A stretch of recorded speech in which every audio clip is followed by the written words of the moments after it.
At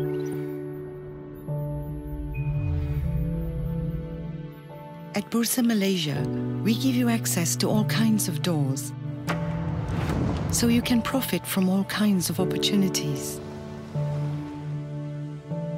You'll find doors that lead to businesses as old as the land itself, doors that open to the future and the wealth of opportunities that await. Some doors open multiple pathways for you and for everyone else.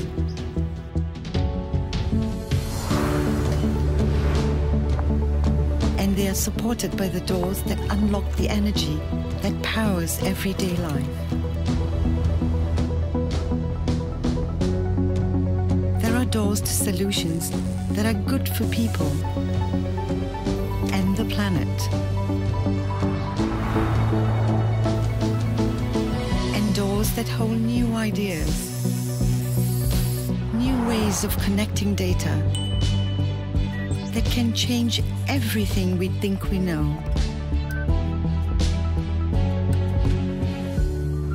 There are even doors that empower everyone through values that are fair, just, and transparent. While others bring the world to us to shape our brightest minds, you can open doors that take you across the world with just a click, or give you access to the economic roots of the ASEAN. We connect businesses and investors of all sizes.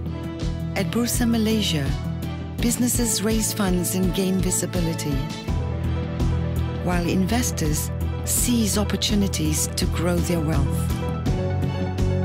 Trust and rely on us. Open the doors, step in, and create the impact you seek. Bursa Malaysia, creating opportunities, growing value.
Bismillahirrahmanirrahim. Rabbi shrah li sadri wa yassir li amri wahlul 'uqdatam min lisani yafqahu qawli. Assalamualaikum warahmatullahi wabarakatuh. Ahlan wa sahlan and a good day to our viewers.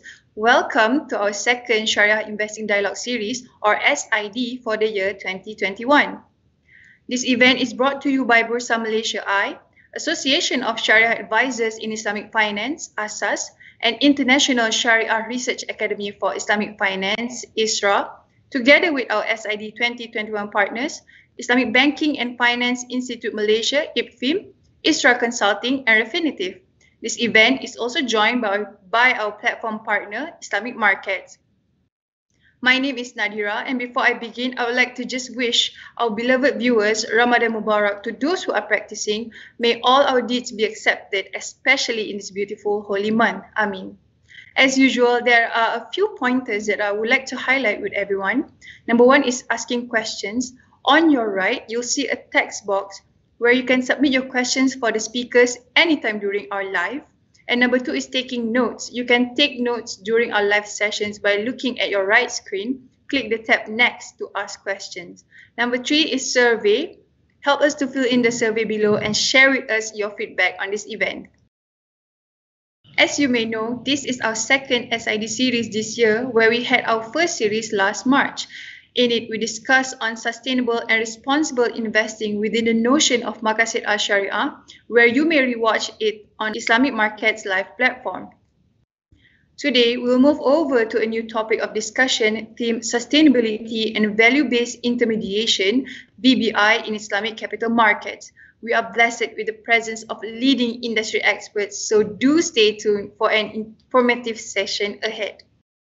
Let us start with our first session, Understanding Value-Based Intermediation, VBI, within Sustainability Framework.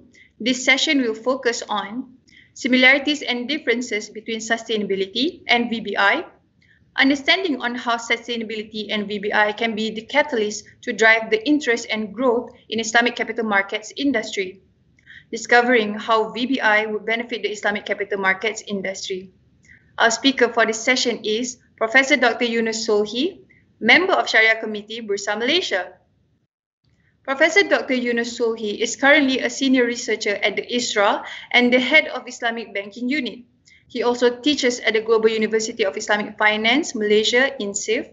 He is the chairman of the Sharia Board of Munich Re Takaful, the sole Sharia advisor for Kuwait Re Takaful, Labuan, Malaysia, the chairman of Sharia Council of Experts for Salam Takaful, Nigeria, and a member of Sharia Committee of HSBC Amanah, Malaysia. He is also a member of Sharia Advisory Council of Eden Green, Dubai, and Salihin Berhad, Malaysia. He is a registered financial planner and is also a member of AOFI Sharia Subcommittee. He served as a subject matter expert for Global Takaful Survey SIBAFI. Let us begin session 1 with Professor Yunus. Thank you very much, Sister Nadira. Bismillah ar-Rahman ar-Rahim. Alhamdulillah wa salatu wa salamu ala Rasulillah. Sayyidina Muhammadin wa ala alihi wa sahbihi wa man walah. First and foremost, I would like to thank the organizers, Bursa Malaysia, Refinitiv, Asas, ISRA, and others for this wonderful selection of the topic, a timely topic, the issue of VBI and its relationship with Islamic capital market. Thank you very much for hosting me today, and I will be glad actually to share a few ideas on this very pertinent topic. Let's move to the slides now. The main objective of this topic is simply to show, number one, the very concept of value-based intermediation as proposed by the Central Bank of Malaysia, BNM, and how this agenda can be applied in Islamic capital market. What is the added value that VBI can have when we want to apply it in Islamic capital market? How can Islamic capital market benefit from the strategies, the instruments, the processes, and the procedures suggested by the Central Bank of Malaysia within the context of Islamic banking? And of course, how such an agenda can contribute towards a synergy between Islamic banking and Islamic capital market. We will look at, first of all, an overview of value-based intermediation. Then we will see the key differences between VBI and SRI. Of course, if there are differences, we will discuss them. And lastly, we will see what are the perspectives of VBI in Islamic capital market. The main thing is how to talk about value-based intermediation within sustainability agenda, which is promoted and championed also by Islamic capital markets, especially in Malaysia. So before we understand how we can apply VBI in Islamic capital markets, let's go back to the basics. The basics actually is the concept papers published by the Central Bank of Malaysia since 2018 until 2019. There are three major papers. One has introduced the concept of VBI. The other one has introduced the guidelines. And the other one has introduced the scorecard. So there is actually a methodology on how to present this project whereby the concept, the guideline, and the scorecard have all been presented in the Malaysian market. So that's why we have to go back to the basics and see what is this idea is about. So basically, value-based intermediation is no more than, or it aims to deliver the intended outcomes of Sharia through practices, conduct, offerings that generate positive and sustainable impact to the economy, community, and environment, consistent with the shareholders' sustainable returns and long-term interests. So basically, it's an intermediation that aims actually to achieve the goals of the economy, of society, of the environment, but within the so-called maqasid al-Sharia al-Islamiyya, the outcomes of Sharia. So it is an intermediation that works within the umbrella of maqasid al-Sharia, or as it is written here, the outcomes of Sharia. We know that the maqasid al-Sharia, or the outcomes of Sharia, as we are going to see later, are no more than justice, wealth protection, wealth circulation, disclosure, and so on. There are a number of objectives. So how do we actualize, how do we practice the objectives of Sharia in Islamic finance? And this is one of the hot topics actually in Islamic finance academia as well as in the industry, whereby there is too many approaches, too many theories of how to apply the objectives of Sharia in Islamic finance. So VBI basically will benefit a number of sectors. One, the financial industry, whereby we are expecting a greater innovation. It will benefit the customers and the community, and this will be translated in the form of improving the standard of people, or the living standard, and also to have a fair and transparent treatment.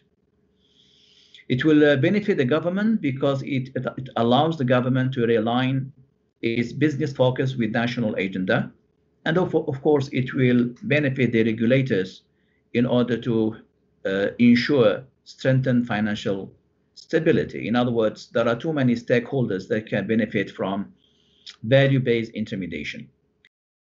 This is what the Central Bank of Malaysia calls the thrusts of VBI. These are the main areas where VBI can play a major role. One would be the entrepreneurial mindset, community empowerment, good self-governance, and best conduct. So value-based intermediation, of course, this is a framework that would allow Islamic banks to apply VBI. And we are going to just highlight these four areas where VBI can operate. We can see the difference between the previous approach, or the financial landscape, and the VBI financial landscape. For example, in the classical financial landscape, the industry is driven by short-term and narrow bottom line, short-term investments. But in the VBI framework or financial landscape, the industry would be driven by long-term and wider objectives. That would include, of course, profit, people, and the planet. In other words, there will be three major dimensions involved. Of course, profitability plus social responsibility. The second, performance measurement focuses on financial aspect. If you want to know the financial, the performance, in the classical theory or in the classical approach, it was mainly based on financial aspects. But in the new one, the performance of a financial institution will be based on both financial and non-financial aspects. Third, innovation mainly to create competitive advantage for shareholders and players. But in the new VBI landscape, innovation is supposed to create values for all. The next one, good conduct, is driven by regulation. In the new VBI landscape, financial landscape, impact-based approach that fosters good conduct. The last one, minimal roles of other stakeholders. Minimal roles of other stakeholders. In the new VBI landscape, meaningful and active roles of key stakeholders, consumers, employees, and public. So within the VBI framework, a financial institution stakeholders such as the customers, the bank, the employees, all play a role in the growth or in achieving the goals of the Islamic financial institution. Now, as I'm speaking, you can project this to Islamic capital market, whether these dimensions can apply to Islamic capital markets. Whether within the Islamic capital market, we will be talking about the role that all the stakeholders of an Islamic capital market can play to ensure the growth of the Islamic capital market. So talking about the POs, the brokers, the participants, organizations, or the POs basically, and other stakeholders. So what role can these stakeholders play in Islamic capital market so that the growth of Islamic capital market is ensured? So these are, you can say, the new vision of Islamic finance in banking, in Islamic banking. The question is, can we apply the same in Islamic capital market? The next slide will show the main objectives that constitute the VBI. These are the main objectives of Sharia that VBI tries to achieve. One is justice. Second is wealth preservation or protection. And third, wealth circulation. These are just actually the main objectives. So which means an Islamic bank, because this VBI was first structured for Islamic banks, should strive to achieve justice in their products, whether they are a service product, whether they're financing product, whether they're investment products. So justice must be there. Wealth preservation, of course, and wealth circulation. Now, as you can see, as I'm speaking, you can see that these three outcomes can easily be applied in Islamic capital market. Because when you talk about justice, investment in Islamic capital market is based on profit and loss sharing. So as an investor is buying shares or Islamic securities, it's entirely based on profit and loss sharing. So if the security performs, he will gain. If the security doesn't perform, he will lose. So therefore, justice already exists in Islamic capital market. Therefore, Islamic capital market can adopt, and it is already actually adopting the element of justice, because it's the underlying concept of investment in Islamic capital market. Wealth circulation, it is also very much present in Islamic capital market, because an Islamic capital market is no more than an intermediary between the surplus and the deficit units. And therefore, there is this cash flow or this outflow of funds, and therefore, wealth is being circulated. In fact, Islamic capital market is the best place for wealth circulation. Therefore, it is very much in line with Maqasid Sharia. Therefore, it is very much in line with VBI. When we talk about the next slide, we'll show the, maybe we go to the next slide because this is more details. There are 4 key strategies that the Central Bank of Malaysia has envisaged within the VBI. One would be nurturing potential champions. I mean, if a VBI has to succeed, so the regulator will nurture potential champions of leaders. I mean, those who are taking the lead in this industry, they should be identified and they should be acknowledged. In enhanced disclosure, Islamic banking or banks is to enhance disclosure on their commitment. Therefore, I'm going to show later how that commitment can be. There should be strategic networking. So an Islamic financial institution can easily create that network. Performance measurement, of course, there should be KPIs in order to measure performance. As you can see, these strategies can easily be applied in Islamic capital market. So you need actually to identify those who are, I mean, your clients, those who are investing in the Islamic capital market, those who are with the sustainability, because sustainability, as I'm going to say later, is very, very much close to VBI. Therefore, it is already there in one way or the other. In the next slide, it shows the network that an Islamic financial institution need in order to ensure the success of VBI. So you need community of practitioners, you need knowledge providers, you need network institutions, you need governance policy, you need advocacy such as media, public internet groups, and so on, interest groups, and you need business ventures and clients. So this will create the net. Again, if you want to apply this in Islamic capital market, there are many overlapping, for example, governance, advocacy, but there are some specific stakeholders, for example, the POs, the brokers actually. This is something which doesn't exist in Islamic banking, but it exists in Islamic capital market. You have the nature of the work itself. When we talk about clearing, settlement, depository, those who are involved in this, they are actually part of the network. They are part the clearinghouse or so they are part of the network. Therefore, we need to identify this network. The next slide, yeah, this is just the main papers actually developed by the central bank. The concept, you have the corporate value intent, the second one, right? This is each institution has to come up with a vision and to show commitment.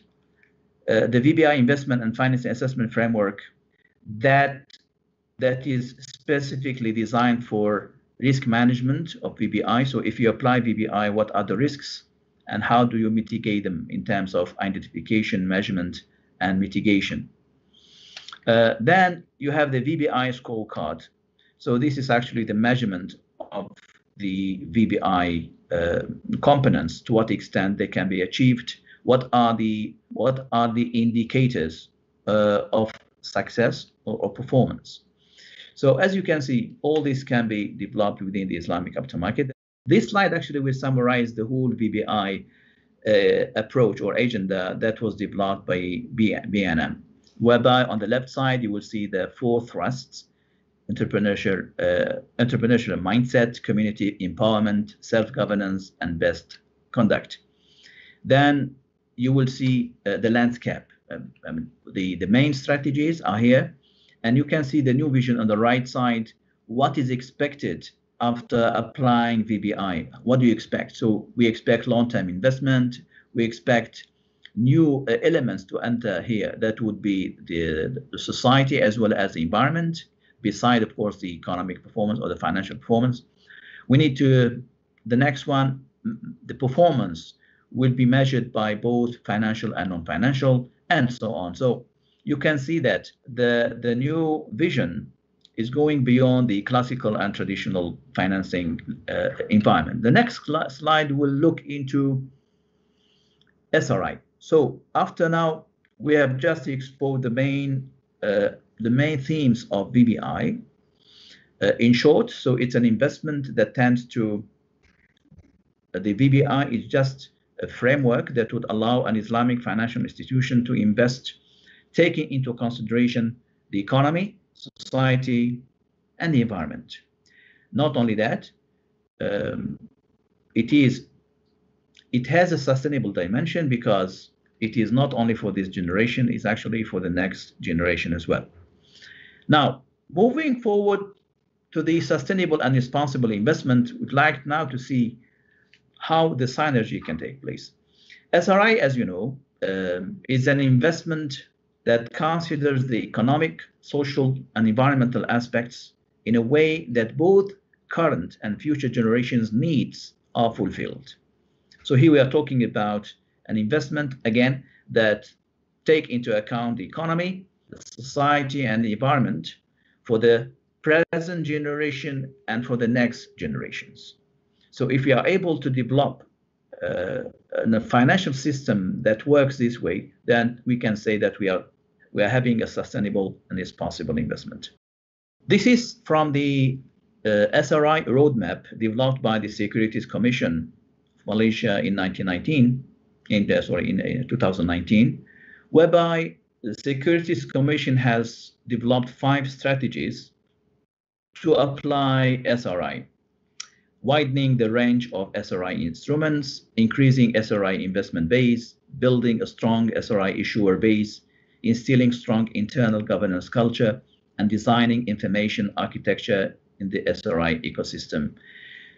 We are going to see later how these 5 strategies can fit within the VBI framework. The next slide will show some of the initiatives which are approved, of course, by the Securities Commission of Malaysia as SRI projects. For example, 2018, the establishment of a 6 million ringgit green SRI Sukuk grant scheme, which is tax exempted. And the list that you can see here, 2017, the green Sukuk, the issuance of the world's first green Sukuk under SRI Sukuk framework. So these are Islamic or Sharia compliant products together with conventional products in this list. But there are a number of initiatives since 2014 to 2018, including green Sukuk issuances. Now, VBI and SRI both are looking beyond the structures, beyond the contract, beyond these agreements. They are looking on the impact, on the socio-economic impact. Therefore, there is a great, as I'm going to focus later, there's a great similarity between the two concepts. But here, I'm just showing you the efforts made by the Central Bank of Malaysia within the VBI framework. And now I'm talking about the Islamic capital market, or sorry, the capital market and their efforts in promoting SRI agenda. Now, we are going to see the synergy of both in the next slide. The next slide will show just an example of these SRI products. So as you can see here, evolution of green bond and Sukuk market.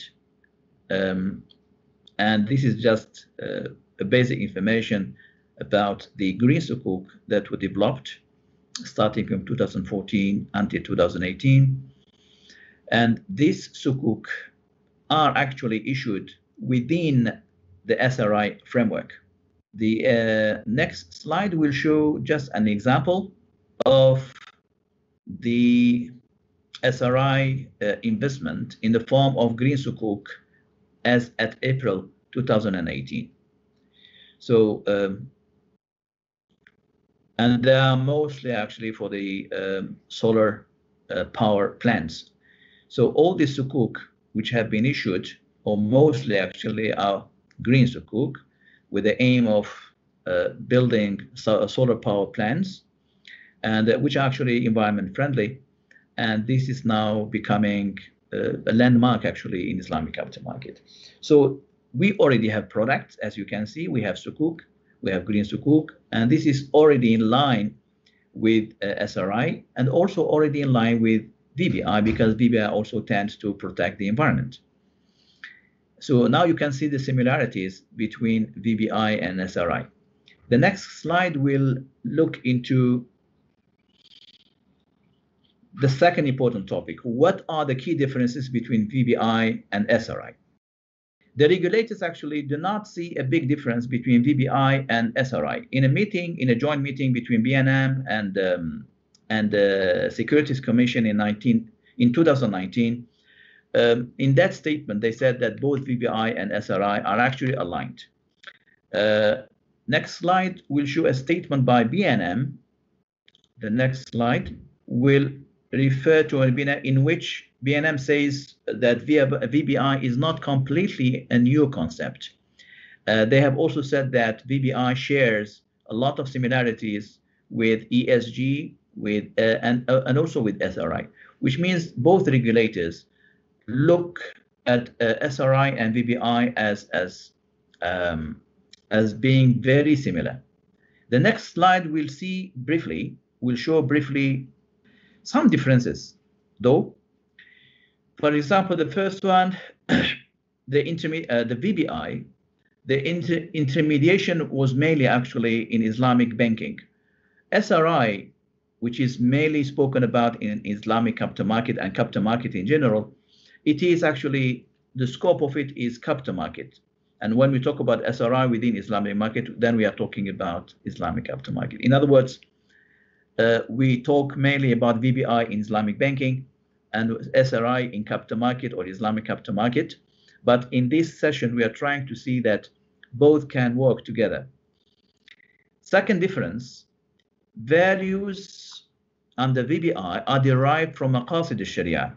However, the values in SRI are derived from pure economic, social, and environmental frameworks, but they may be Sharia compliant. So even though they are derived from, for example, the United Nations SDGs, they may be derived from that, or they may be derived from ESG framework, but many of these actually are Sharia compliant.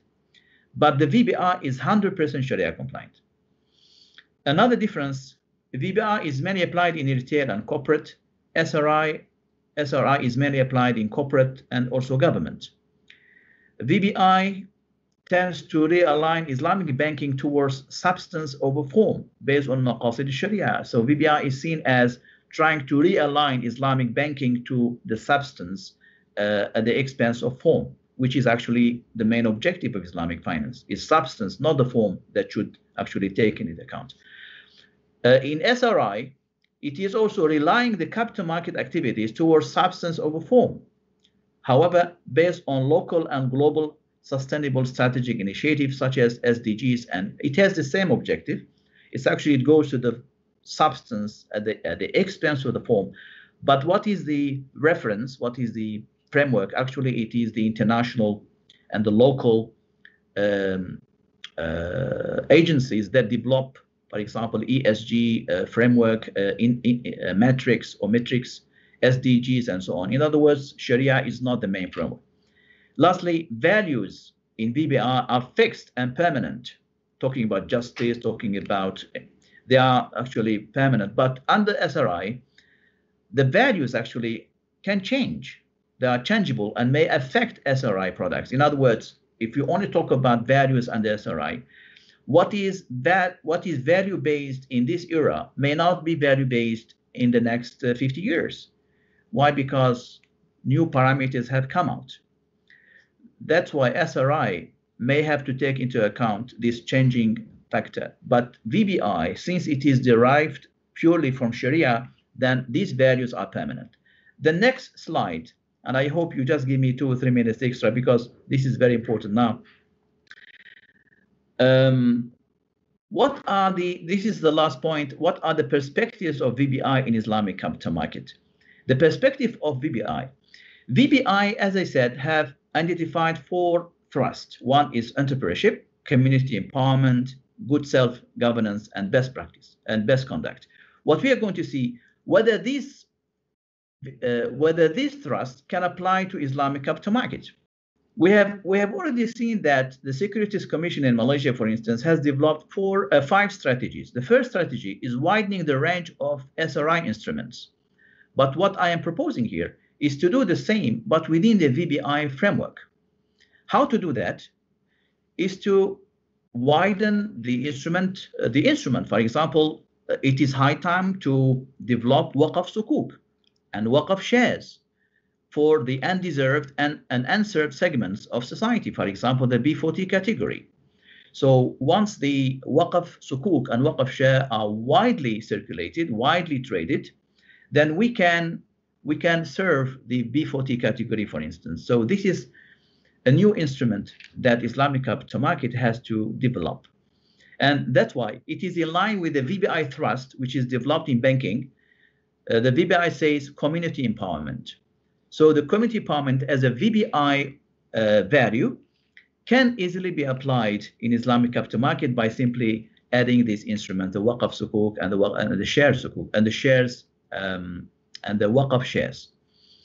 Another thing is developing convertibility. It's high time to talk about, as we have exchangeable bonds or exchangeable Sukuk, we can also talk about exchangeable Sukuk vis-a-vis Waqf. So a normal Sukuk can be converted or can be exchanged for a Waqf Sukuk, for instance. So if anyone is holding a Sukuk, for instance, at one time he wants to turn and change this Sukuk into a Waqf Sukuk. So there should be an infrastructure that allows him that. And if Islamic capital market succeeds to do that, then we are really working within the VBI and the SRI framework. Next strategy, increasing SRI investor base, which is securities strategy. This is in VBI, we can do that. We can attract VBI investors to Islamic capital market, provision of risk management strategies to investors. And if we do that, then we are in line with VBI thrust that talks about entrepreneurship. Because in Islamic capital market, so we have issuers and we have investors. Both can be helped actually by Islamic capital market for risk management. They can help them to assess the risk, whether you are an investor or you are an issuer, which means here Islamic capital market is not only an intermediary, it is actually trying to add value to the issuer and the investor by directing him, by showing him the market risk, whether he can invest or not invest, whether the direction of the market is in his favor or against his favor, and so on. Which means the Islamic capital market is not only sitting down and trying to guarantee or ensure the flow from surplus and deficit units, but is trying to do more, and that is guiding the issuers and of course. So this is how we can make the Islamic capital market adding value to the issuers and the investors. The next slide, which is just 1 or 2 minutes, building strong SRI issuer base. And this is actually more or less the same. So they have to attract VBI issuers, and they have to provide them with risk management strategies, and also especially upholding environmental and social risk management. So I need to tell the issuer and the investor that there are environmental and social risk. So this is beyond the role of Islamic capital market, but this is within the value-based intermediation. Also, the POs, Bursa Malaysia has already developed the what we call the practices, the best practice guidelines for the POs, but we need to enhance that by VBI concepts and strategies, so that the PO is not only doing financial work, but he has also to look into the values such as fairness, justice, entrepreneurship, and so on. The next one, instilling strong internal governance culture, which is one of the thrusts of VBI. How can it be applied in Islamic finance, in Islamic capital market?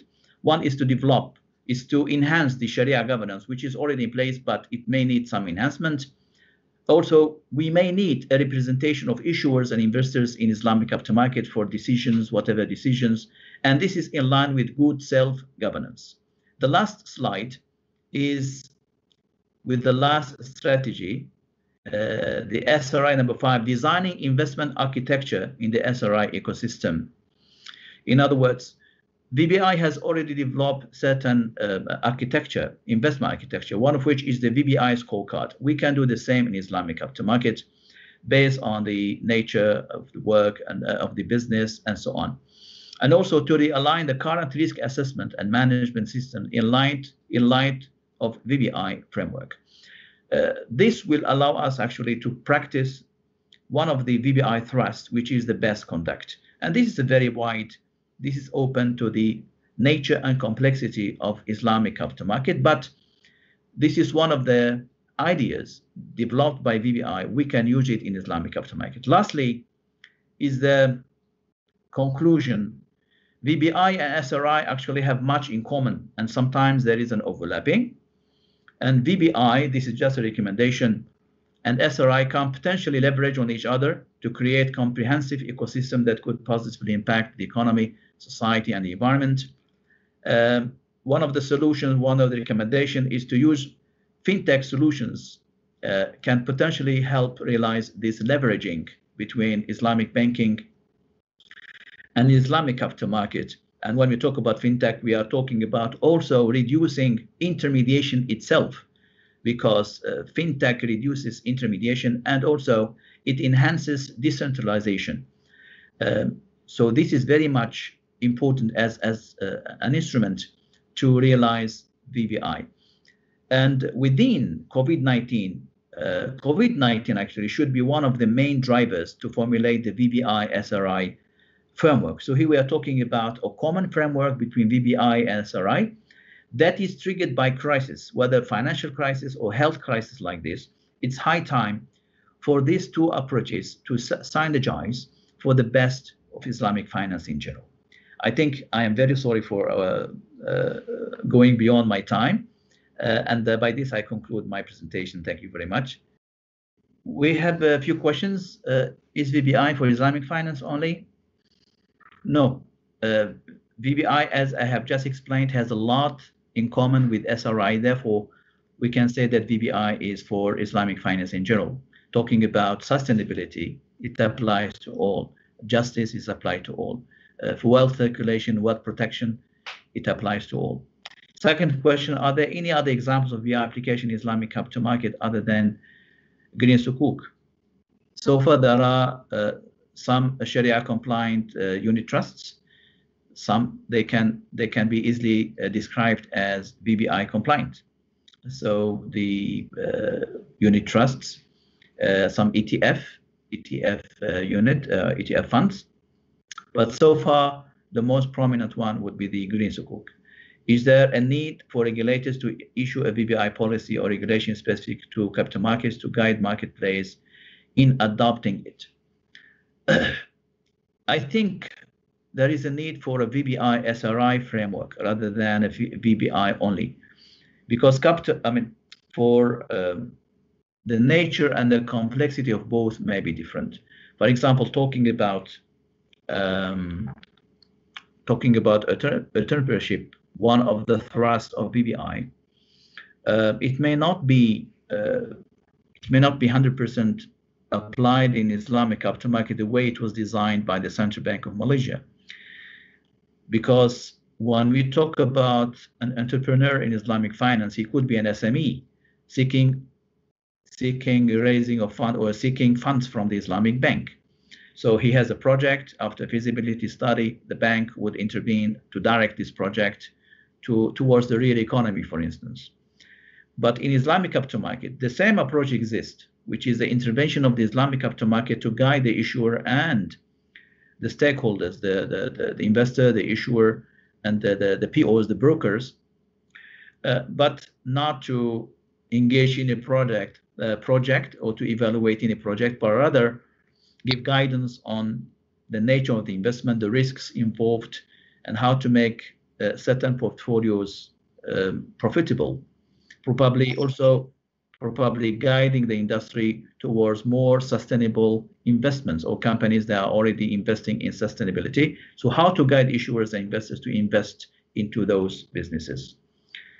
Audience, then we have, are IFIs doing enough to differentiate themselves. I think when you look into some reports, there are already 6 Islamic banks actually who are involved in BBI, and many products now are coming out, such as the HSBC Amana, SDG Sukuk, structured product, ESG product, and so on. So there are more. And of course, we have Bank Muamalat, Bank Islam. They have all used their platform to collect and utilize waqf assets actually after a mandate given by the religious councils of Malaysia. So we have already projects going on. I think these are the questions I received. Thank you, Professor Yunus. We will now have a quick break and we will be back again for session 2.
Assalamualaikum and welcome back everyone. Thank you for joining the second session of SID 2021 Series 2. Similar to our previous SID series, the second session will be a panel session and we will discuss on the adoption of sustainability and value-based intermediation in Islamic capital markets. The session will focus on the important contribution of Islamic capital markets in a sustainable economic recovery after COVID-19, how VBI will be a game changer to drive Islamic capital markets to the next level of growth and add value to the Islamic finance ecosystem, and exploring full potential and future of VBI in Islamic capital markets. We will be joined again by Professor Yunus as our moderator alongside two other panelists, Encik Yusri Yusof, Chief Executive Officer, Islamic Banking and Finance Institute Malaysia IPFIM, and Mr. Mustafa Adil, Head of Islamic Finance, Refinitiv Financial Solutions. Before I handle this session over to Prof. Yunus, I will first honor our panelists by reading their profile. Yusri Yusof is the Chief Executive Officer of IPFIM, where he joined the team in 2017. Yusri has more than 27 years of experience in various developmental aspects of financial industry. Prior to joining IPFIM, he had served the Association of Islamic Banking Institutions Malaysia, IBIM, Bank Negara Malaysia, BNM, Islamic Financial Services Board, IFSB, and Securities Commission Malaysia, SC. He is also a member of Bursa Malaysia's Securities Market Consultative Panel. His experience includes developing the standards implementation programs for IFSB, promoting the Islamic fund management industry, and the development of BNM's Sukuk Investment Fund mandate for the Islamic fund management companies under Malaysia International Islamic Financial Centre, MIFC. He developed Islamic finance training programs for senior judges in collaboration with the Judicial Appointments Commissions Malaysia. He was also involved with the Law Harmonisation Committee, LHC, of Bank Negara Malaysia, and spearheaded the organization of Global Islamic Finance Forum in 2014 and 2016.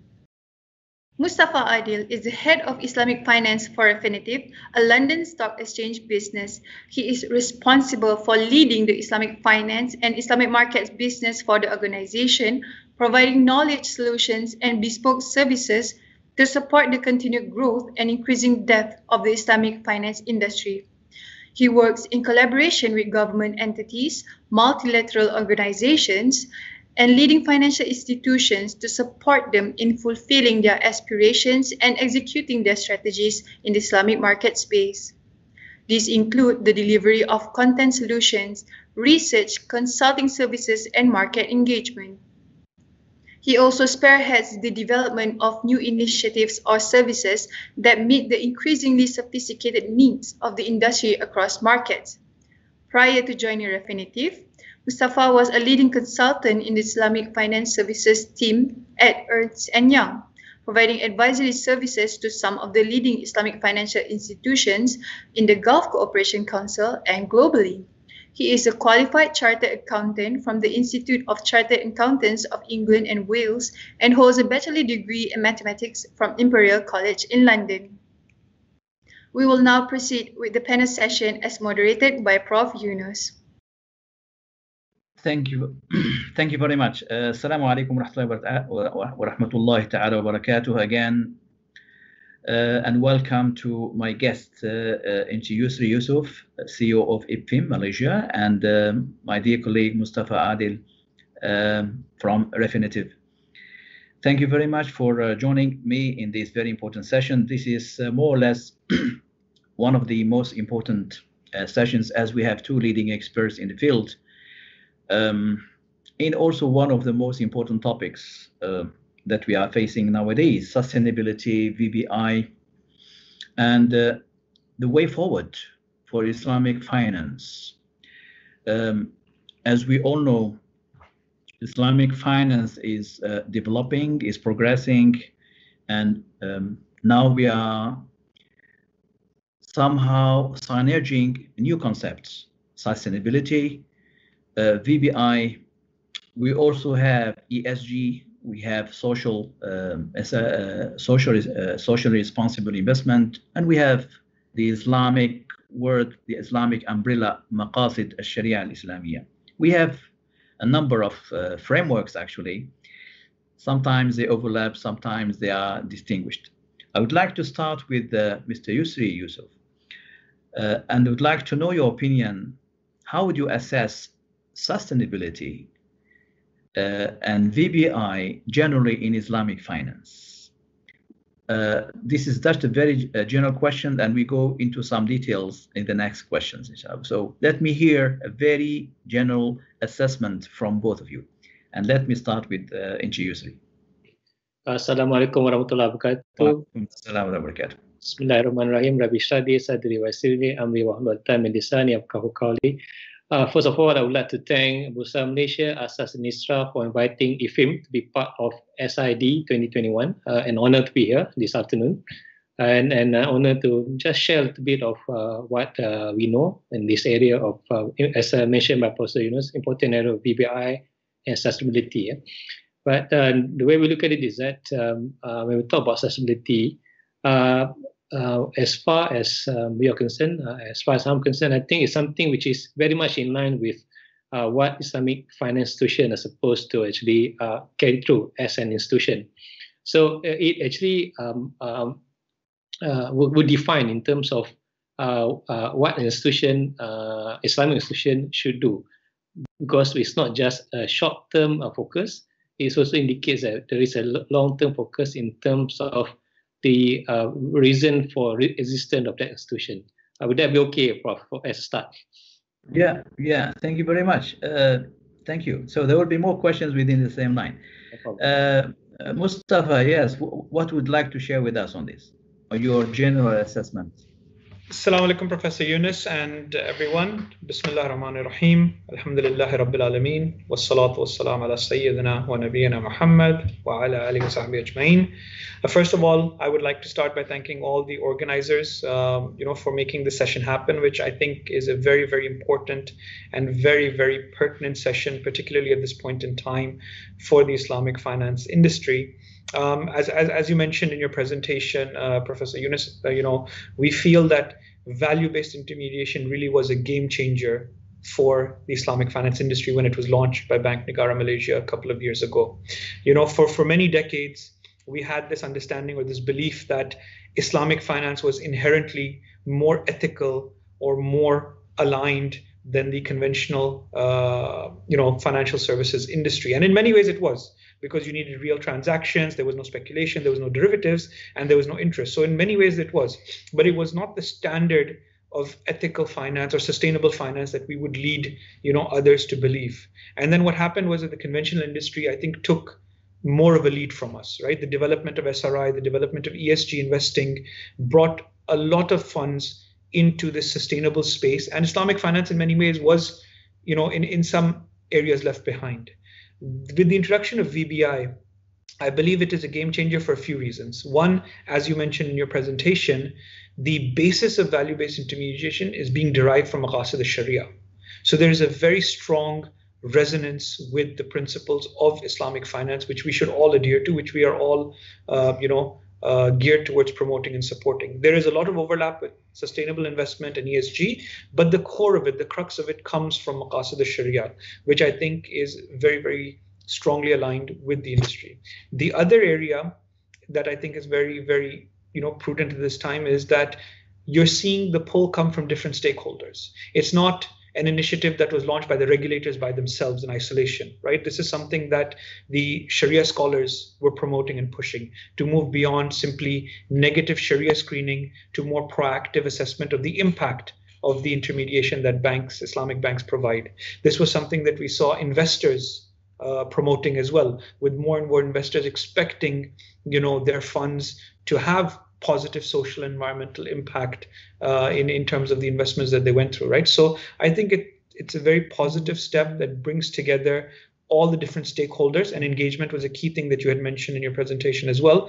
But I think the crux of it is that, this is something that derives from Maqasid al-Sharia, which would be intrinsic to Islamic banking going forward, and I believe definitely for the development of Islamic capital markets as well.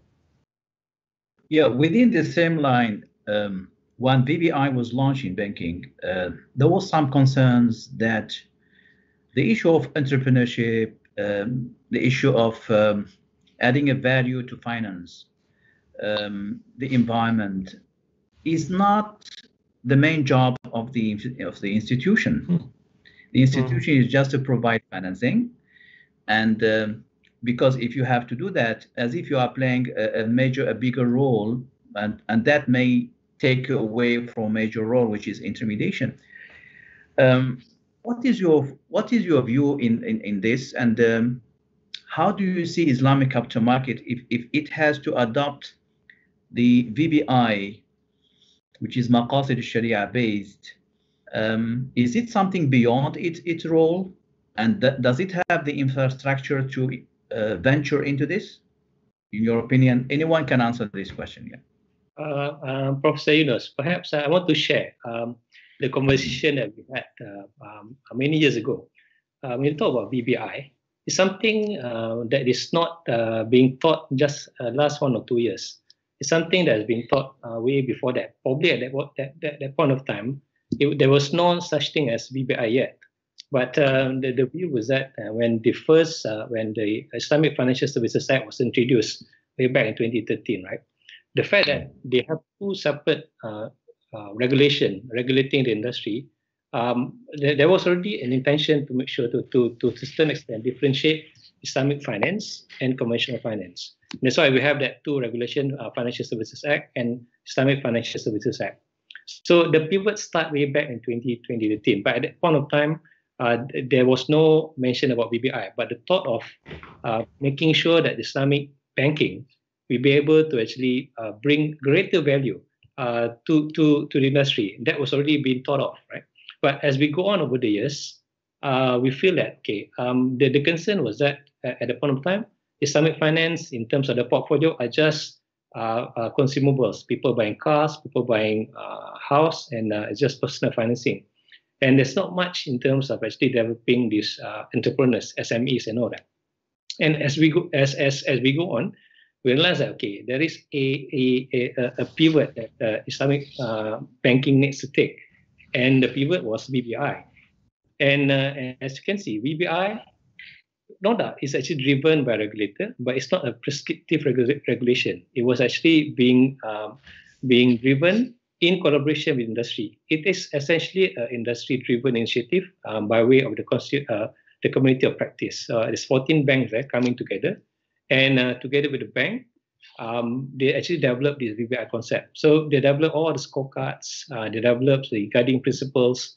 All that were developed by the industry. It was industry that was driven it. Certain CEOs given certain role. Of course, not easy for them, but they managed to come up with all this framework of VBI. And why it's actually being market-driven, not prescriptive in nature, is because if you look at VBI, it was at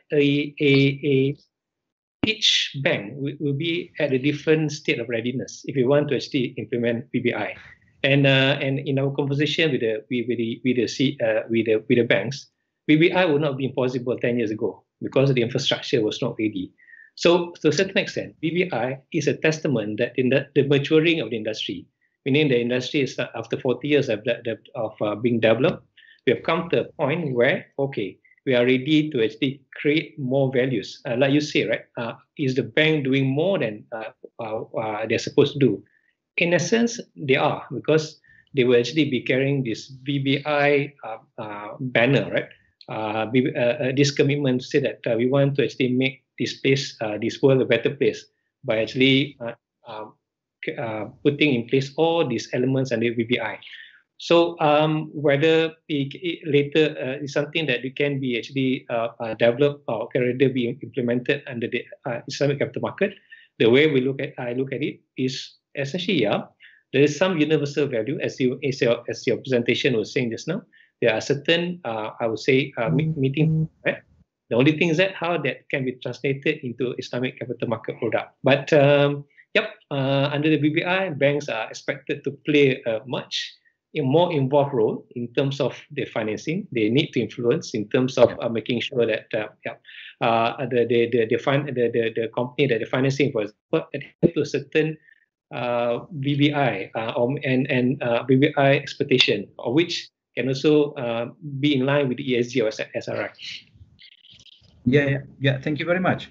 Mr. Adil, Mustafa, maybe you respond to this question, and I would like to add another question on whether the Islamic capital market infrastructure is ready for VBI or VBI SRI, or even the SRI. Are they ready? And can we say that we have a unique value proposition of value of VBI that no one else has? No, thank you very much. I think both are very pertinent questions. And the first one, let me take it from the point of view of the capital markets, right? I think that the way that I look at it is there's no denying the transition towards sustainable investment globally, right? Investors all over the world are moving in this direction. MSCI recently did a survey of the 200 largest, institutional investors, and they found that 77% are planning to increase their sustainable investment portfolio. And then I believe 31% listed climate change as being the most significant risk consideration that they have.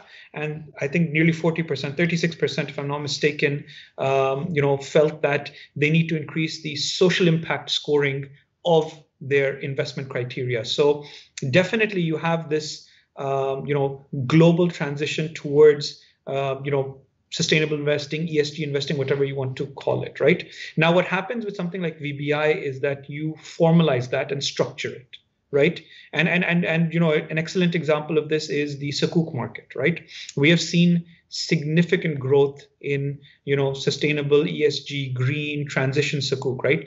In 2017, total issuances was about $468, $million.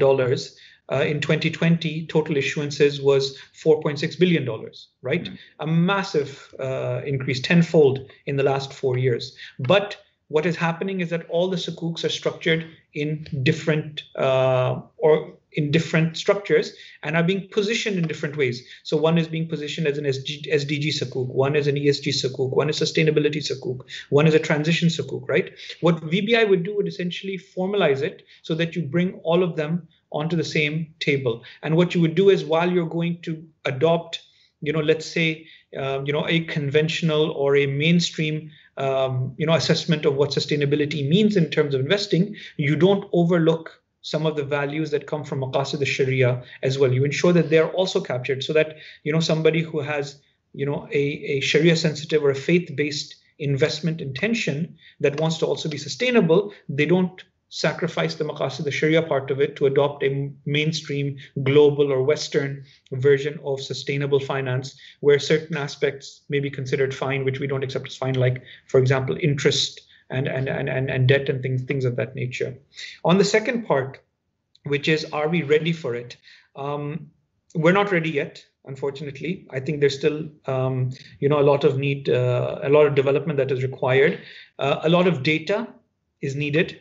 And this was one of the biggest things when VBI was introduced in Malaysia, is how to, get the data and the transparency to ensure that you can demonstrate the value that is being created through the financial intermediation of the banks, right? And data is still, unfortunately, scarce, but that is something that, a lot of markets are looking at. I know that Bursa Malaysia is working extensively to try to increase the sustainability and ESG reporting of equities that are listed there. In fact, our team FTSE Russell is working with them as well. And we know that many other stock exchanges around the world, whether it's Indonesia, Saudi, UAE, or others, are doing the same. The other area which you mentioned very briefly in your thing was technology.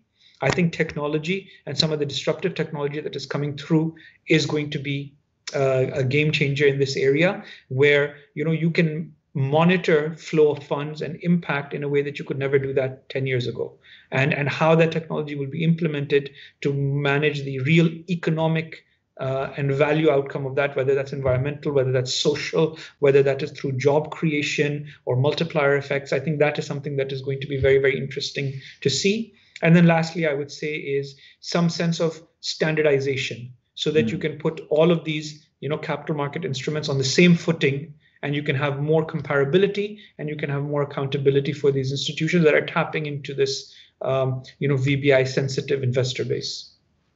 Thank you, Mr. Mustafa. Very interesting and beneficial, especially on the issue of standardization. When it comes to products, what do you think the products that can be used actually to achieve VBI and sustainability objectives in the Islamic capital market? Let's focus now on Islamic capital market. Mr. Inji Yusri, if you'd like to share with us. I think in terms of product, the way I look at it is essentially to a certain extent, Bursa may already have the product, right? The way I look at it, when I look at Bursa, we have, if you look at Bursa, out of that 903 shares that are listed on Bursa, about 715, if I'm mistaken, is actually Sharia compliant, right? Which is about 79%, right? And Bursa also have this FTSE for Good Bursa Malaysia Index, right? Which is tracking the ESG and all that. So the way I look at it is that just imagine if you were to actually put these two together, right? The FTSE FGB right, index and the all the Sharia compliant stocks, right? Technically, to a certain extent, that can actually accommodate certain element of VBI, right? The only thing is that when you want to actually promote this as something which is in line with the VBI, because Sharia compliant stock, in terms of the Sharia compliance, is actually being already reviewed by SC twice a year, May and November. So in terms of whether the stock is Sharia compliant, no problem, right? It's already being vetted through by Securities Commission. The only thing is that you want to know. Yeah, within this, this is a very important thing you have mentioned, but within the Sharia compliance in VBI, the Central Bank of Malaysia's first paper on VBI talks about two things: Sharia compliance and Maqasid compliance. Yes. Sharia compliance is mainly on the structure, on the aqad, on the contract itself. Maqasid would be the spirit of the aqad itself, the spirit of the contract, whether it is realized or not. Yep. So VBI is more, actually is for both, is for the structure, in other words, the form, plus the substance. Yep. Do we have the same thing in Islamic capital market, whereby we have the product, the shares are already screened according to the screening methodology, everything looks fine, but are we achieving wealth circulation, justice, enough disclosure, financial inclusion? Are we achieving these kind of things in Islamic capital market? Yeah, are you asking me? Okay.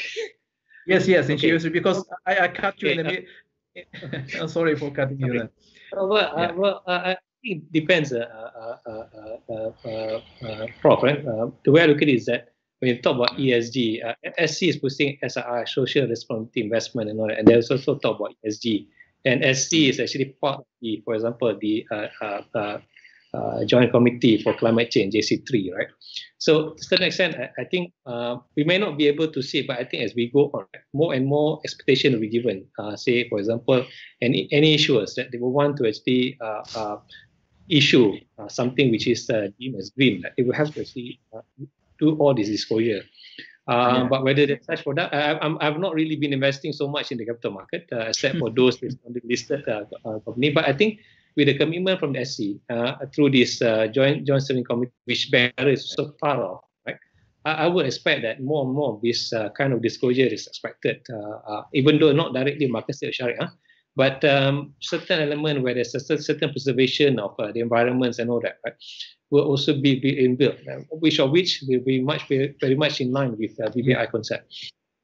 I would like Mr. Mustafa also to answer this question, especially under banking. We are trying to have, let's say, financial inclusion, the B40 in Malaysia, micro product, micro takaful. So we are actually having some products for this category, which is in line with VBI and also sustainability. What can we offer in Islamic capital market, for example, for the undeserved and the unserved segment of society, especially those who cannot afford to invest and to be part of the Islamic capital markets? Is there any way we can include them into the Islamic capital market within the VBI or sustainability framework? Please go ahead. Sure. No, thank you, Professor. And I think that, it's not even a question of can we include them. We have to work to include them. I think that is, a core principle to ensure that, we're able to offer this across the board, right? And capital markets can have a lot of depth in them, right? So you have obviously, listed equities which are there, but in terms of the sukuk instruments that are being increasingly listed and put forward, in terms of the funds that are being launched that have sustainability principles within them. I think these, all will benefit from VBI because you will have that focus to ensure appropriate direction and disclosure for these institutions, right? So they would have to, bringing global, equities, debt raising, or fund instruments in line with, VBI principles, I think would be very, very significant in terms of directing those, directing those assets into areas that would help create greater financial inclusion. And these are the typical instruments that you would expect to find in a, in a diversified capital markets. But what would be also very interesting is if we were to bring the waqf and awqaf funds into a formalized capital market, right? And to bring them in under the umbrella of VBI based requirements and disclosures, so that investors are able to have their decision on more direct form of investment opportunities that would go and impact the unbanked or the underbanked communities in our society, right? We have seen with the growth of fintech a number of initiatives that take a respective individual or community from an unbanked area to a position where they become bankable, right? The initial funding from that early stage development is being captured from some of these fintech operators and others, right? Now, if you were to take that and link that with the waqf system and the awqaf systems that we have in place, and you were to formalize that through capital markets with a great degree of transparency and a great degree of disclosure and performance reports and all the professionalism and sophistication that comes with financial markets, but geared towards ensuring optimization of efficiency of these funds, I think that would be very, very significant and would, hopefully work to achieve that. I think any Islamic capital markets, like the banking sector had to align their existing financing and investment programs with the principles of VBI. They had to launch new initiatives that focus on new segments that they were not targeting previously, and they had to launch many of these micro takaful and micro funding facilities. I think capital markets would have to look at it the same way. The existing instruments would have to be brought in line with value-based intermediation rules, and they would have to look at introducing new solutions like waqf solutions or others that could help target some of the communities that are not able to tap into the capital markets under traditional circumstances. Wonderful. Because when we talk about waqf, we normally talk about issuers. So sukuk waqf, for instance, comes mainly from an issuer who issues sukuk. But here, I'm going beyond that. The sukuk investor himself is someone who is, let's say, undeserved and unserved. Someone who is lacking access to fund, but let's say this B40 category or whatever category, but they are not the bankable segment. Can they be investors selling and buying shares and equities and even sukuk in a way that the waqf can be a buffer for whatever losses they are expecting in the market? So we incorporate waqf to offset losses for this particular category of the undeserved and unserved segment. Can we think within that line to help issuers, not only the rich people who invest, but even the so-called the undeserved can also invest? How possible this idea is, in your opinion? Professor, the way I look at it is that when you look at giving opportunity to B40 to invest, I think the model is there. If you look at when they first started up the Amanah Saham National, right, way back about more than 50 years ago, right? The idea was that, right, they know that these people will not be able to have enough to be able to invest in the capital market, right? And what they do, they develop a national fund, right, so that they be able to actually invest through that fund, right?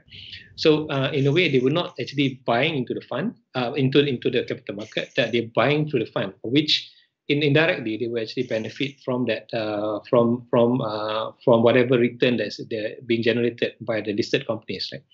So things that, okay, can the same structure be developed into, say, for example, wakaf-based fund, right? Something that I'm personally very keen to look at. But the fact that it's quite promising, because even SC has actually issued a guideline in terms of wakaf-based fund, which IFIM was involved in one of them as an advisor. Even though it's a start, might not really be the way that we would want it. But what happened is that you have these funds, that part of the return of the fund is being channeled to wakaf. But the good thing is that even though it's not really B40 investing from the fund, is basically it will actually align the wakaf institution itself in terms of what is expected under the capital market rules and regulations. So that helps, right? So hopefully with this kind of exposure, the wakaf institution will be actually have more understanding in terms of what's the advantage of capital market. And on the capital market, we can also start to understand in terms of what aspects of the wakaf as an institution, and this convergence, the way I look at it, may result in terms of some of this interesting product that you're just proposing just now. Yes, exactly. Because theoretically, we can develop products such as sukuk waqaf, shares waqaf, even ETF waqaf. We can think along that line, and to benefit this undeserved and unserved segment of society. So, but as we are talking about it, I know there are many institutions thinking to develop the infrastructure for such a thing. The next question is, how can sustainability and BBI drive returns in Islamic capital markets? This is a very interesting question, Professor Yunus, and it's been long thought that sustainability or ESG investing is a compromise with profitability, right? That if the more ESG or sustainability investing that you do, the more you have to compromise on profitability. But a lot of studies in recent years, since the financial crisis, where a lot of research was targeted towards this area, have shown that this is not the case. They have shown that in the medium term and the long term, investors are more profitable if they are investing along sustainability or ESG lines, right? And the research goes back, from a capital markets perspective, they've looked at the returns from, the equities markets for the last 100 years, right? So it's a very comprehensive study, and they found that in every decade, in every period, ESG or SRI aligned equities tend to outperform the ones that are not aligned with that, right? So you definitely have this notion that is now starting to break down, that sustainability risks are real risks and they have to be countered. Now, when you look at the difference between sustainability and value-based intermediation, I think that the biggest standout is the concept of interest, right? So interest is something that we in Islamic finance deem to be inherently unethical, but the broader conventional industry does not deem interest to be unethical, right? So, how does that concept align? And we've had a number of institutions in different parts of the world, Sedco Capital in Saudi Arabia, Abu Dhabi Islamic Bank in the UAE, have done research on and pushed this idea of what they call prudent investment, right? And that is basically the concept that, investing in companies that are not overly leveraged, that don't have leverage that is above, 33% of the market capitalization or their net assets, whatever it may be, right? And what they've shown is that the more prudent companies tend to be more sustainable and tend to be more aligned with ESG principles than the companies that are over leveraged, right? So again, you have this concept where in Islamic finance, in Sharia compliant investing, you have these ratios for what is deemed to be a Sharia compliant equity, very much aligning with this concept that being overly leveraged is not something that aligns necessarily with the concept of sustainability, right? So I think more work needs to be done in this area, and more awareness needs to be created amongst investors. But definitely the initial idea that sustainability causes a compromise on profitability is something that I think is slowly going away, and that is why you see so much investor capital flowing into sustainable investments and ESG investments. Thank you, Mr. Yusri. do you share the same idea that sustainability ESG doesn't affect returns, or on the contrary, it actually yields more returns? In our conversation with the banks, the feel that they may not see the immediate return, but in mid to long term, then you'll be able to see much more, because people will start believing in terms of what you do, right? They will come to you. So that will be reflected in terms of the return. Oh, great. The next question would be on the innovation. How can sustainability and VBI drive innovation specifically for Islamic capital markets? Anyone can answer this question. Sure, I'd be happy to jump in. I think that it really is very, very significant in terms of driving innovation, because you completely change your mindset, right? When you come towards product development from a point of view that I have to avoid 1, 2, 3, otherwise my product is deemed to be non-Sharia compliant, right? When you come to with that sort of mindset, then you're only fixated on those 2 or 3 items, and you're finding the shortest, cheapest, most efficient way to bypass those structures, right? What we call negative screening, and that causes a lot of products that are not really innovative in nature. They're actually replicas of existing products that exist, and they just have bypassed certain items there. When you shift the mandate and you shift institutions to say that you have to be aligned with these values, and you have to report on these values, and there will be disclosure requirements and transparency along with that, then that causes real innovation, right? And this is something that we've seen in many areas, right? If you want to look at how do you empower SMEs in a particular sector, or how to change the way energy is generated, or how do you change the way manufacturing products are produced, right? I mean, finance is a key, plays a key role in any of these transitions, but the mindset of the institutions change, and that drives the development of that, right? Previously, if let's say that there was a community initiative or an SME that would come to a bank, the bank would say, these are our 5 products, take it or leave it. This is what we have to offer, and they would have to accept that. Today, when they go to a bank, if the bank has VBI principles in place, right, they will look at, okay, what is the impact? They will say, how can we increase this impact? Because the increase of the impact will have a positive return on our scoring in terms of this particular investment opportunity, right? They will work with the individuals, and they will develop products that are more aligned to creating value for both the bank from a financial perspective, but also for the end user. So I think that mindset shift that comes from having something like VBI, and then from VBI as a concept to drill it down to investment criteria, financing criteria, and then having reporting and disclosures, I think that would cause a lot of innovation in that. And we've already seen this in Sukuk. The types of Sukuks that are coming out today, Saudi Electric coming out with a transition Sukuk, to change the way that they generate electricity. Ittihad Airways coming out with a transition Sukuk to change how they operate into a more green, system. Majid Al Futim, which is a retailer, coming out with their Sukuks and so on. It really is driving innovation. The World Bank, coming out with Sukuks for vaccinations. I mean, a lot of these things are being driven by, these concepts where, people are taking a different lens to how, financial intermediation should take place. Professor, can I add?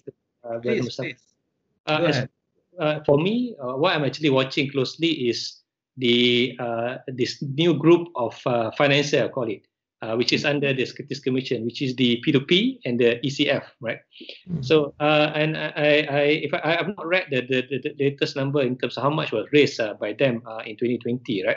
But I think in 2019, I think they managed to raise, I think, quite a few hundred million, right, through this equity crowdfunding and peer-to-peer. Right? So the way I look at it is that this is where I think innovation may come in, because this P2P or ECF may be by the stroke of luck, and say that, look, this VBI looks good, and let's try to implement this and implement this as part of a fundraising activities. That real innovation will come, because it will be a direct challenge to the traditional Islamic capital market players. So this is one group of they are licensed practitioners that actually really follow closely and see what they're going to do next few years. Yeah, thank you very much. Yeah. The innovation, the framework of innovation is a very wide one, because we are talking here about innovation within Islamic capital market itself, and also innovation within the synergy between Islamic banking, takaful, and Islamic capital market. That alone triggers a lot of innovative or initiatives actually to innovate on the product and also on the platform. Especially Islamic banks are investing in Islamic capital market, and the takaful companies are doing the same. Pension funds and EPF, all of them. This ecosystem is by itself a very good ground for innovation at the end of the day. One question on Islamic capital market and its relationship with VBI and sustainability. Do you think there is a need to look at the Sharia screening methodology to take into account VBI and sustainability metrics or determinants or parameters, or do you think it's already included into the existing benchmark? I think Professor Yunus, you would be the most suited to answer that question, given your background, obviously more than us. None of us, we're all humbled in terms of our Sharia knowledge in front of you. But I think that there has to be a relook at the role of maqasid al-Sharia within the capital markets itself, right? And whether that role is a passive or a more active role. I think that this is from someone who's not as experienced in Sharia, but the view always was that Sharia was a stepping stone that was done at a particular point in time in product development, and then we move on, right? The financial institution moves on, they tick that Sharia box and then they roll forward. I think that now you need to have a more active role between the Sharia scholars and the Sharia process and the product development process, right? You have to have more maqasid al-Sharia principles roll into the product development side of things, and you have to have constant overview and supervision of the products from that perspective, right? So it is, having a positive social impact becomes very, very important. And then the question that is always raised, the classic question is, how can a product be Sharia compliant if it is taking advantage of, the most, marginalized people of society, whether that be through sweatshops or whether that be through, very high rate, loans or any kind of investment that empowers one party over the other party, particularly if the second party is the weaker party, right? And that's always a question, and a valid question that investors ask is, how can this be deemed Sharia compliant if this is the end result that it is causing, right? I think that you need to have a combination of awareness, and you need to have more alignment between the Sharia process and the product development process to ensure that, when you look at the objectives of the product, it's not just, this is the profit return and this is the ideal customer, but it's also, this is the impact that we want to have, which I think is what, VBI would hopefully, put forward in the industry and in capital markets. Yeah, thank you. Thank you, Ali. Yusri, do you think we are in need of a VBI index or scorecard in Islamic capital market? Well, it's something interesting to have. Well, one thing that I was thinking, perhaps what Bursa may, because at the end of the day, if you look at where Bursa is, right, there is two regulators in Malaysia. You have SC, Securities Commission, and you have Bank Negara. And right in the middle is basically Bursa Malaysia. So Bursa can be a place where all these two can converge. And one thing that I'm very keen to see, if not been done by Bursa, is what I was thinking that maybe we need to have something called Sharia Green Index for Bursa, right? So this can be promoted, and people will actually we can create a greater awareness on this SRI and PBI, and hopefully more people will come. So that's my thought. Oh, great, wonderful. Probably I will go for one last or second last question, because we have few questions from the audience I would like to ask them. Maybe one last question: how do you see the way forward for BVI and SRI for Islamic capital market? What are the things we need to improve and to introduce? Well, for me, Professor Yunus, based on our experience, because we're helping the community of practitioners to actually develop their training programs, their learning programs. For BBI to be successful, we need to have a very deep talent pool that can appreciate this BBI and what this BBI is going to actually, how the rollout of BBI. So without a deep talent pool, it's going to be a big challenge. And it's a challenge for the Islamic banks to do this. And I'm sure the same challenge will be faced by Islamic capital market if they want to implement some element of BBI in that industry as well. Thank you very much. Very interesting questions we have from the audience. I would like to begin with first question: did sustainable investments show resilience during the pandemic? And if yes, what were the main sustainability factors that made these investments more resilient during the COVID? Yes, so this is a very interesting question, and the reason for that is that since COVID started, capital markets have been some of the most volatile that we have seen in recent years, right? The fluctuation of the price of different stocks, you have unexpected market capitalizations for certain entities that don't seem to make sense with line to financials. So it's a very, very skewed space to consider.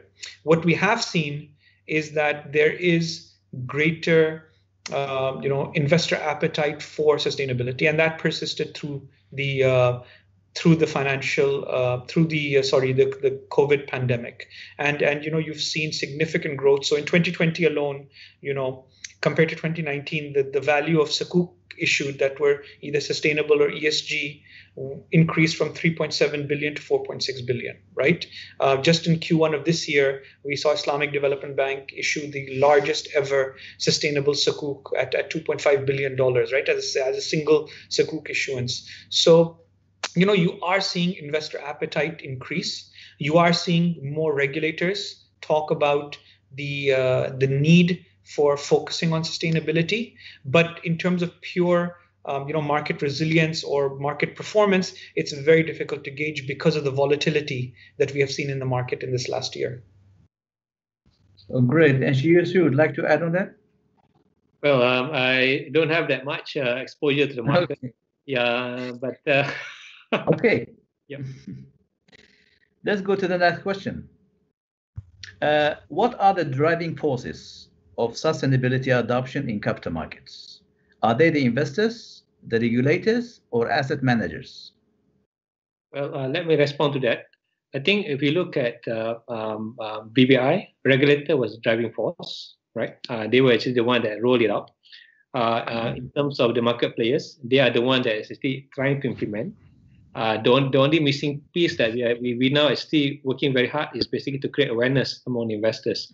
So each, if all these components comes together, all of them can be a very robust driving force in terms of driving sustainability. Same as well with regards to capital market, right? So investors, if they are aware of what they want, they can play a vital role in terms of pushing sustainability. As far as regulator, I think SC has done enough in terms of creating that the space to create sustainability. And the other one, of course, asset managers. There should be more asset managers in them actually driving this for this to be successful. Thank you very much, Yusri.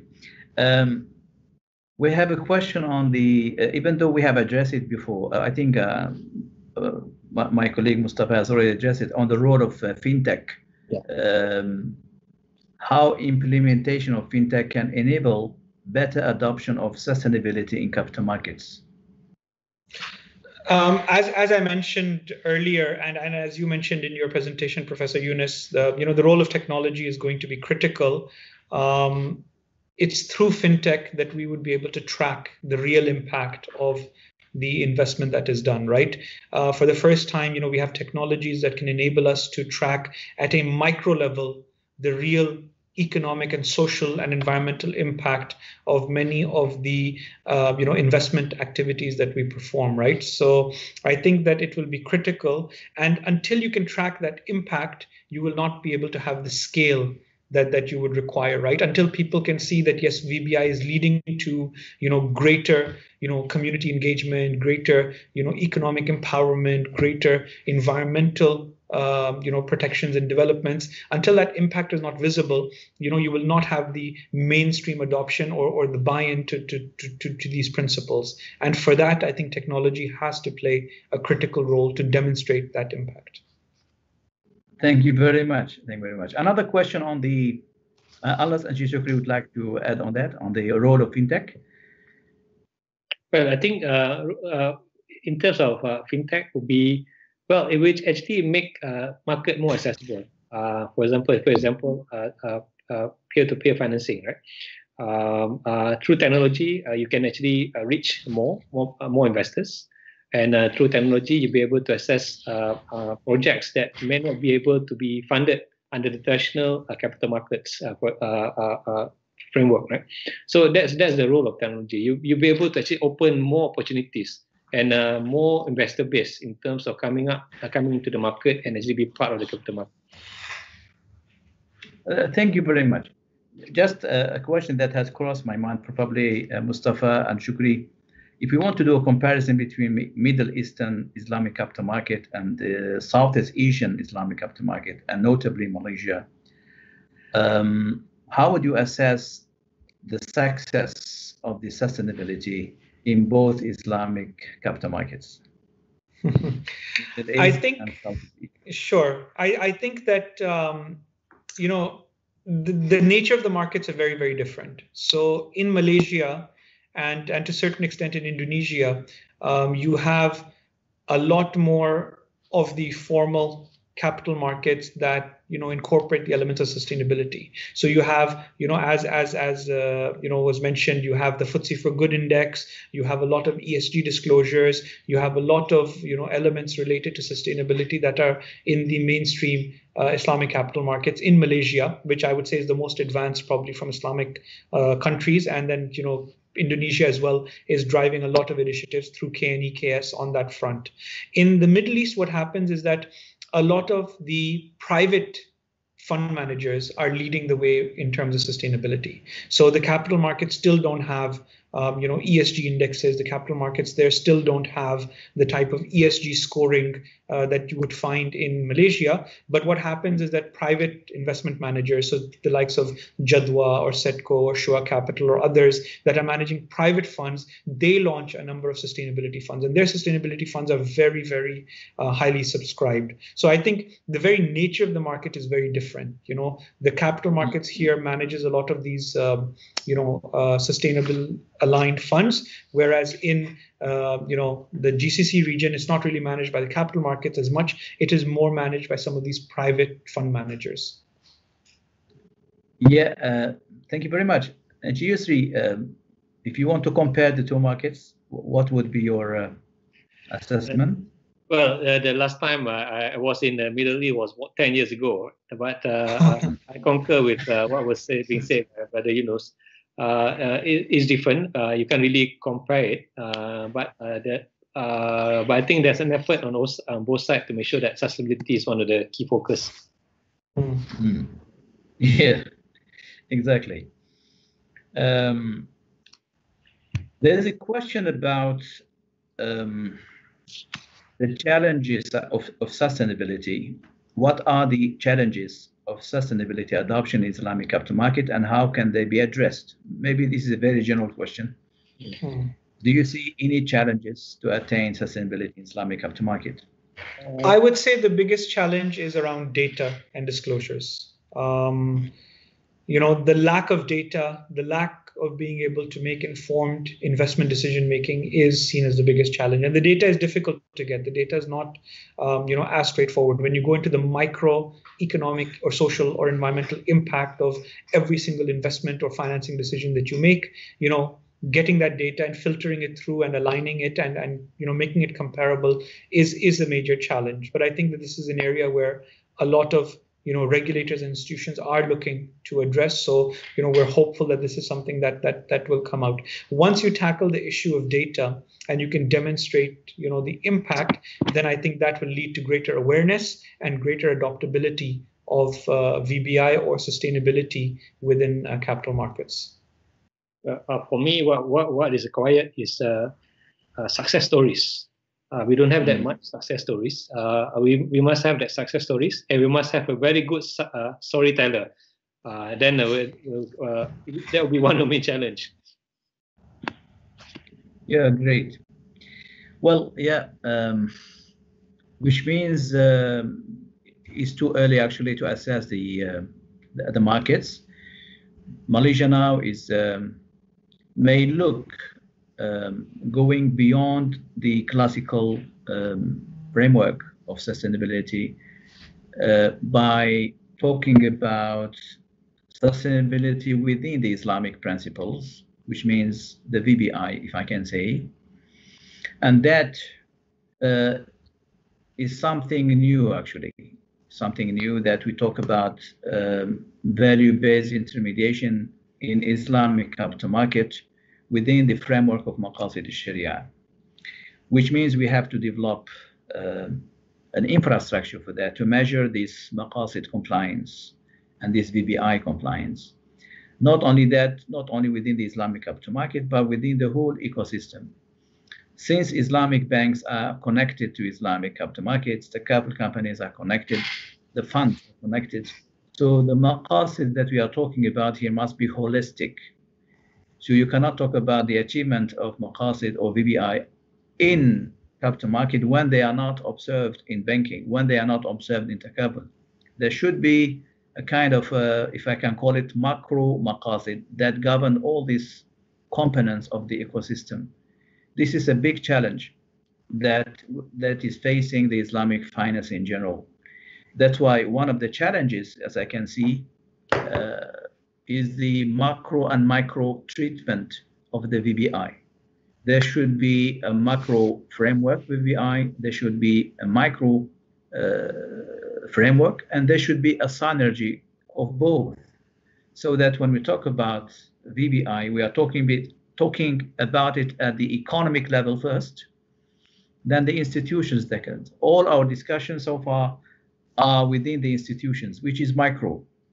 But when the macro is not VBI, that may create another challenge. So the next challenge would be how to create a macro that is at the level of the ministries, the regulators.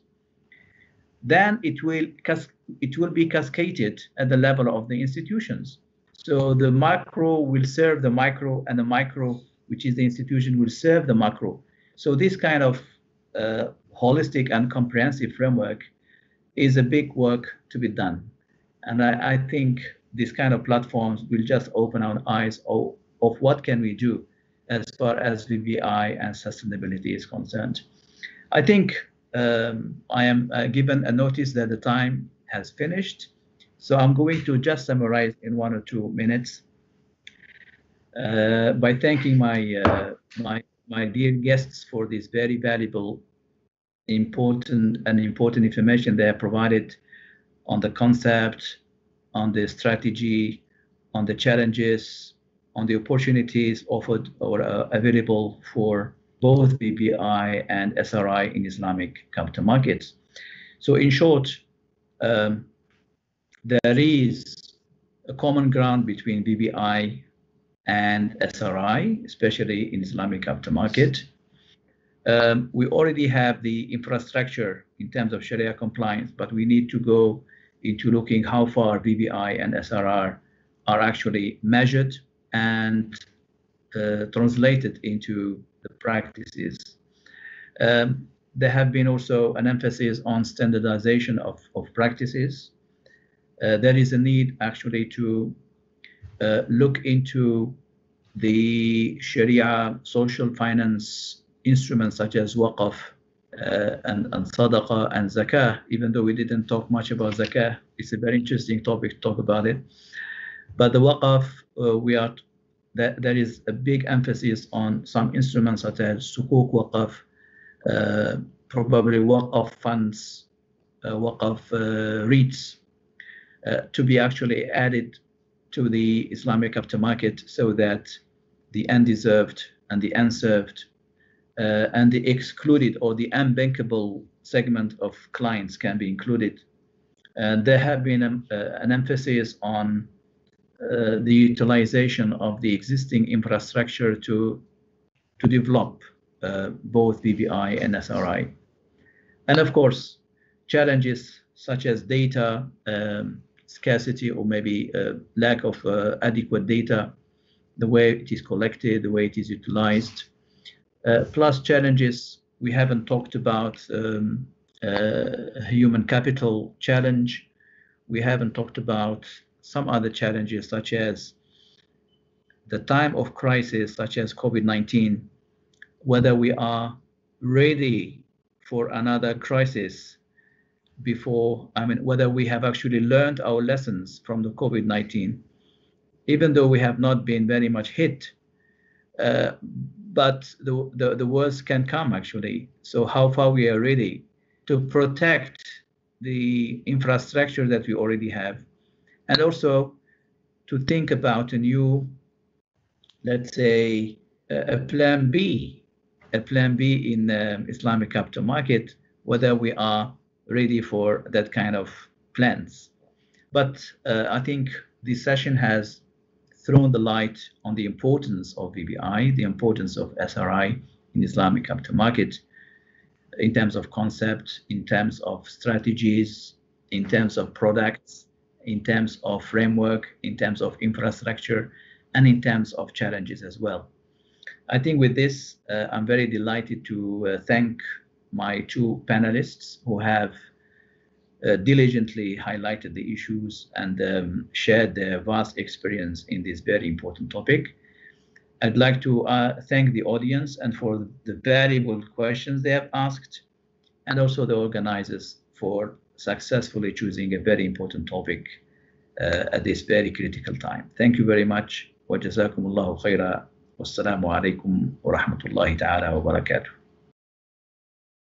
Thank you to our respected panelists, and we hope that you had enjoyed such enlightening discussions that we had for this evening. That marks the end of Sharia Investing Dialogue 2021 Series 2. I'd like to share a few reminders before we leave. Number one is upcoming sessions. Below on your right, you will see the past and upcoming sessions. You can set a reminder so as not to miss any of the future sessions. Number two is feedback.